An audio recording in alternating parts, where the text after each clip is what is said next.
گزشتہ روز اس نے اگلے 24 گھنٹوں کا راشن اپنے معدے میں سٹور کر لیا تھا۔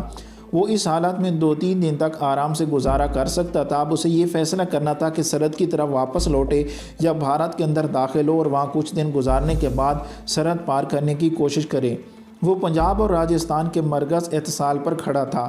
اس طرف سرحد پر بھارتیوں نے خاردار تار کی دیواریں تار رکھی تھیں جن میں شام ڈھلنے کے بعد کرنٹ دوڑا دیا جاتا تھا۔ کیا وہ یہاں سے سرحد عبور کر سکے گا؟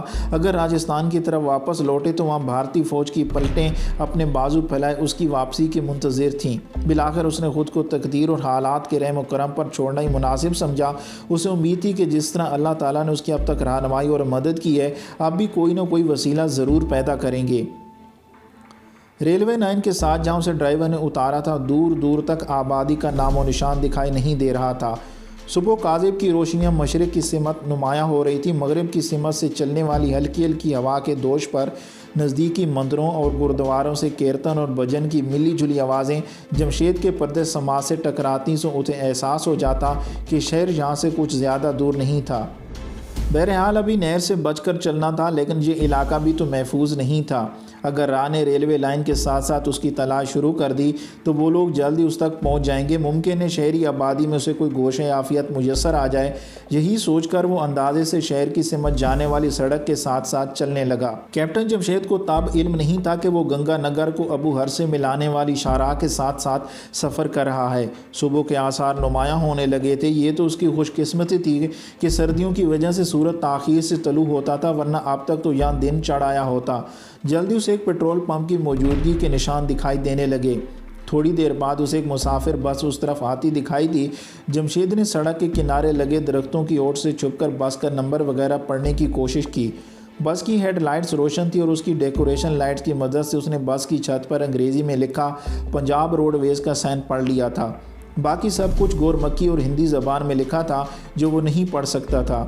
بس اس سے تھوڑے فاصلے پر رک گئی۔ یہ شاید کوئی سٹاپ تھا جس کا مطلب یہی تھا کہ یہ مضافاتی علاقہ ہے۔ جمشید کی خواہش تھی کہ کس طرح اسے ارد گرد کے 2-3 دیہاتوں کے نام معلوم ہو جائیں جو اس کے لیے مدد میں آسانی پیدا کر سکتے تھے۔ اس ارادے سے وہ اس طرف جا رہا تھا جہاں بس رکی تھی اور اس میں 2 مسافر اتر کر سڑک کی دوسری طرف چل دیے تھے۔ جمشید نے ان کے کچھ دور جانے کا انتظار کیا اور تھوڑی دیر بعد وہاں پہنچ گیا۔ بس سٹاپ کے نزدیک زمین میں لوہے کا ڈنڈا گاڑ کر ایک چھوٹی سی تختی پر کچھ گورمکھی ہندی زبان میں لکھا تھا جو اس کے پلے نہ پڑا۔ پھر اچانک اس کی مشکل آسان ہو گئی۔ یہاں سے چند قدم آگے سڑک کے کنارے کی کمپنی کا ایڈورٹائزنگ بورڈ دکھائی دیا تھا۔ نزدیک پہنچنے پر جمشید کی مراد بر آ گئی۔ یہ مقامی لوکل کونسل کی طرف سے کھاد کی سپلائی کے ڈپو کی تفصیل تھی جو صوبائی محکمہ زراعت کی طرف سے جاری کی گئی تھی، جس پر بڑے سلیقے اور ترتیب سے نزدیک ان علاقوں میں نام لکھے تھے جہاں پر کھاد میسر تھی۔ یہ نام انگریزی اور ہندی گورمکھی زبان میں لکھے گئے تھے۔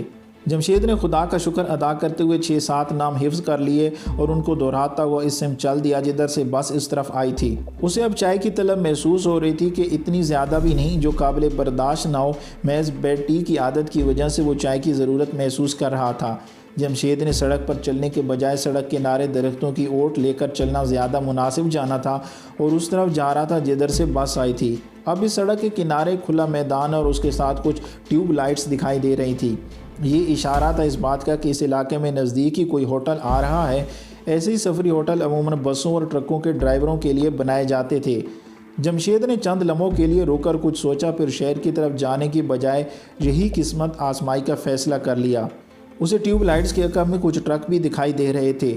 شاید ان کے ڈرائیور اس ہوٹل پر سستانے کے لیے رک گئے تھے۔ جمشید نے آگے جانے کے بجائے دوبارہ واپس جانے کا فیصلہ کیا تھا اور اپنی دانست میں وہ ایک چکر کاٹ کر ان ٹرکوں کے عقب میں اس طرح پہنچنا تھا کہ کسی کو اس کی موجودگی کا علم نہ ہو۔ یہ سوچ کر اس نے بھی چند قدم ہی اٹھائے تھے کہ اچانک اس کی نظر سڑک کی طرف اٹھی اور دوسرے لمحے اس کے سارے بدن میں بجلیاں تڑپنے لگیں۔ سامنے سڑک پر ایک دوسرے کے تعاقب میں 3-4 جیپیں آ رہی تھیں۔ جمشید آسانی سے اندازہ کر سکتا تھا معمول کی فوجی ٹریفک نہیں بلکہ اس کی تلاش میں نکلنے والے شکاریوں کا گروہ تھا۔ حیرت انگیز طور پر خوفزدہ ہونے کے بجائے وہ چوکنا ہو گیا تھا، بالکل اس جنگلی چیتے کی طرح جس کو اس بات کا احساس ہو جائے کہ اس کے لیے آگے شکاریوں نے گھات لگا رکھی ہے۔ اس نے چوکنے چیتے کی طرف چاروں طرف گردن گھما کر صورتحال کا جائزہ لیا اور پھر قدرے جھک کر نیم دائرے کی صورت بھاگتا چلا گیا۔ بمشکل 2 منٹ بعد وہ ٹرکوں کے عقب میں پہنچ چکا تھا۔ اسے یہاں سے کچھ فاصلے پر چارپائیاں دکھائی دے رہی تھیں جن پر بیٹھے ڈرائیور خوش گپیوں اور کھانے پینے میں مصروف تھے۔ ایک لمحے کا توقف کیے بغیر وہ فروٹ کی پیٹیوں سے لدے ایک ٹرک کے پچھلے حصے سے اس پر چڑھا اور پلک جھپکتے ہی ٹرک کے سر پر بنے اس ڈبے میں داخل ہو گیا جس میں ایک فالتو ٹائر اور ترپالیں دھری تھیں۔ پتلون میں چھپائے پستول کو اس نے بالکل فائرنگ کی پوزیشن میں کر لیا تھا۔ ٹرک کے اوپر والے حصے سے اس نے اپنی نظریں سامنے جما رکھی تھی، لیکن اتنا محتاط ضرور تھا کہ وہاں کسی کی نظر اس پر نہ پڑ سکے۔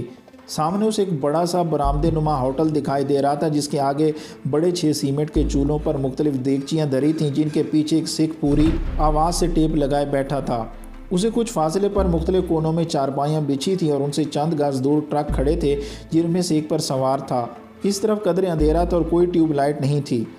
اس کی توقعات کے عین مطابق چاروں جیپیں اس ہوٹل کے نزدیک رکی تھیں۔ انہیں دیکھ کر سکھ نے جو اس ڈھابے کا مالک تھا ٹیپ بند کر دی اور اپنی گدی سے نیچے اتر آیا۔ ایک جیپ سے اترنے والے فوجیوں نے اسے گھیر لیا تھا، باقی اپنی جیپوں میں چوکس بیٹھے تھے۔ اسے کوئی آواز سنائی نہیں دے رہی تھی، لیکن اس نے اب ٹرکوں کے عملے کو بھی جو چارپائیوں پر فروکش تھے ان کی طرف بڑھتے دیکھا۔ وہ لوگ آپس میں کچھ سوال جواب کر رہے تھے۔ ٹیوب لائٹس کی روشنیوں میں سے صرف سکھ دکاندار اور ڈرائیوروں کے سر نفی میں ہلتے دکھائی دے رہے تھے، جس کا صاف مطلب یہی تھا کہ وہ لوگ ان سے یہاں آنے والوں کی نقل و حرکت دریافت کر رہے ہوں گے اور انہیں جواب نفی میں مل رہا تھا۔ جیپوں کی تعداد 4 تھی اور ہر جیپ میں 5 فوجی موجود تھے۔ شاید آنے والوں نے ان کی باتوں پر یقین کر لیا تھا کیونکہ اس نے ایک نوجوان افسر کو ہاتھ سے مختلف سمت اشارہ کرتے دیکھا۔ اس کے ساتھ ہی جیپ سٹارٹ ہونے لگی۔ 2 جیپیں سڑک سے اتر کر اس راستے پر چل پڑی تھیں جدھر سے چل کر وہ اس طرف آیا تھا۔ جمشید نے اس شاندار ٹائمنگ پر خدا کا شکر ادا کیا۔ ایک جیپ سیدھی آگے نکل گئی اور چوتھی سڑک کے مخالف سمت میں گھوم گئی۔